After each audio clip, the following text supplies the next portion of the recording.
When you want to check your students' grades, the easiest thing to do is to not use the PowerSchool app, although it's very tempting to do so, but rather go through a browser to be able to do this. Go to the Verona homepage, click on For Families. After you click on For Families, you're going to have to scroll down to get to the PowerSchool Parent Portal. And then you can click on the link here to get there. And then you'll have to do your sign in and your username. If you don't know yours anymore, your student can tell you their username and their password, and that will get them in as well. So you don't have to remember whatever it was that you set up 5 years ago when your first child went through middle school.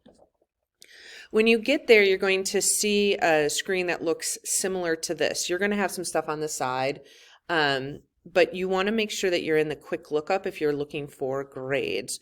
When you go there, you won't see any like letter grades. You'll just see this letter I, and all of that is where you're going to get more information.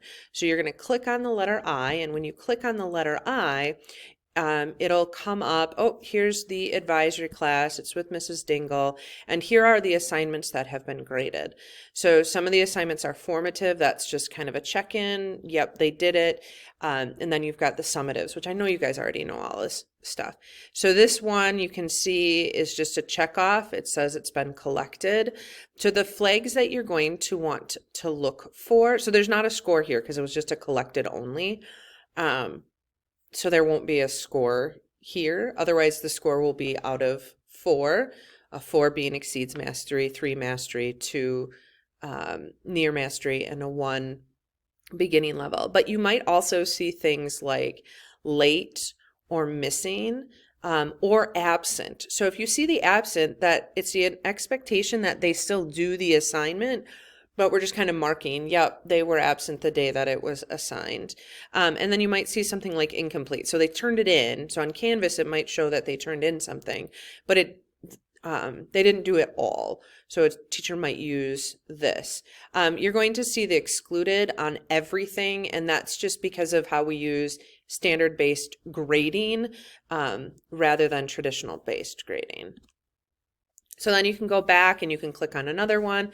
So now you're going to click on math and see what's going on for your student in math. And when you do that, you can see that there's a summative. And this person, the student got a 3. If I've written, or if the teacher has written anything to describe the assignment, it will be under view. And this is a little comment thing. There'll be some more descriptions about it. And if you want to see which standards are being covered, you would click on this button. And when you click on that button, then it opens up kind of a drop down, widens it out a little bit, which standards were being covered. And then normally, and this is a mistake that I made when I was doing this, normally this would be linked then to an M would be here and an M would be here because they got a 3 out of 4. So a mastery for those standards. Hope this helps. Please see me if you've got, or email me if you've got any questions. Thanks.